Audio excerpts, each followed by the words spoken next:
So, ito na mga kamami, kasi nga 'di ba ang naging findings nitong bunso namin ay meron siyang UTI.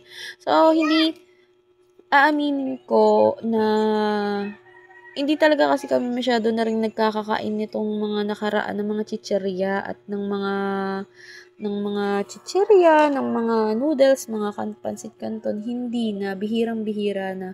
Kumbaga, lutong ulam. Kasi pagka, 'di ba, kakain, ganyan. Tapos itlog, 'yon, mga ganon. Tapos, lagi kasi siya, 'di ba, may feeding. Kaya kumbaga, doon na nakakaano.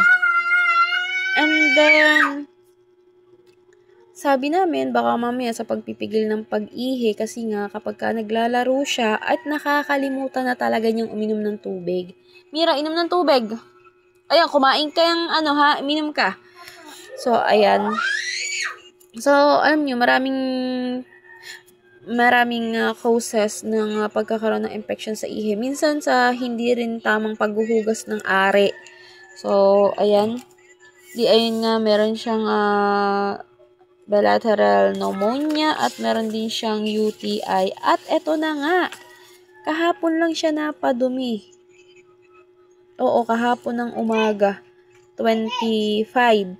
Dinala ko, kaso nga lang, hapon ko na siya nakuha dahil ako ay nalibang sa aking ginagawa, sa aking pamumuhay, sa aking paglalakwat siya. Ako ay nalibang, oo. So, gabi ko na nakuha yung kanyang, result ng dumi. So, pagkakuha ko is, ito yung nakita sa kanyang fecalysis. So, yun yung color brown, tapos consistency is watery. So, sinasabi ko sa inyo na kapag kayo magpapalaboratory, kahit na kayo pa lang sa sarili nyo, is alam nyo na. Kasi mababasa nyo naman yan. Ito yung, yung kanyang, meron siyang Ascaris lubricoides ova.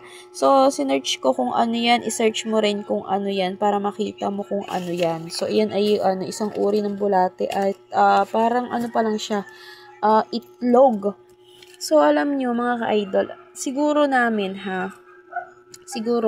nung kumain siya ng pinya, kasi hilaw pa yung pinya talagang green na green yun ang puti nga nun Medyo maasim talaga. Simula nung kumain ng pinya, ay parang nagalit yung bulate kasi medyo nagka-cramps daw yung kanyang tiyan.